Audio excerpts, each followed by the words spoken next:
તો આ તરફ અમદાવાદમાં જગન્નાથ મંદિર કોરિડોરનું 15% કામ પૂર્ણ થયું છે। જગન્નાથ મંદિર બહાર બનશે વિશાળ વિઝિટિંગ પ્લાઝા। કાશી વિશ્વનાથની જેમ વિઝિટિંગ પ્લાઝા રથયાત્રા પહેલાં કરવાનું પ્લાનિંગ છે। અમદાવાદ મહાનગરપાલિકા દ્વારા 16 કરોડના ખર્ચે બનાવવામાં આવશે આ વિઝિટિંગ પ્લાઝા અને મંદિરથી લઈને ખમાસા 4 રસ્તા સુધી હેરિટેજ થીમ પર ડેવલપમેન્ટ કરવામાં આવશે। જમાલપુરમાં આવેલા જગન્નાથ મંદિરમાં કોરિડોર બનાવવાનું કામની શરૂઆત થઈ ચૂકી છે। અમદાવાદ મહાનગરપાલિકા દ્વારા પ્રથમ ફેઝની અંદર મંદિરથી લઈને ખમાસા 4 રસ્તા સુધી 1100 મીટરના રૂટ પર હેરિટેજ થીમ ઉપર રીડેવલપમેન્ટ કરવામાં આવશે।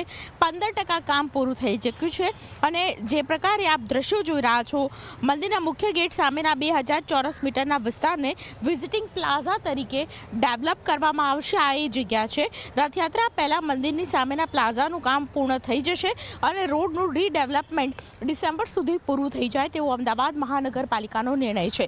સૌથી મહત્વની વાત છે કે 16 કરોડના ખર્ચે આ પ્રકારે જે વિઝિટિંગ પ્લાઝા છે તે તૈયાર કરવામાં આવશે। એટલે કાશી વિશ્વનાથની જેમ જગન્નાથ મંદિરનું કોરિડોર છે તે તૈયાર થશે।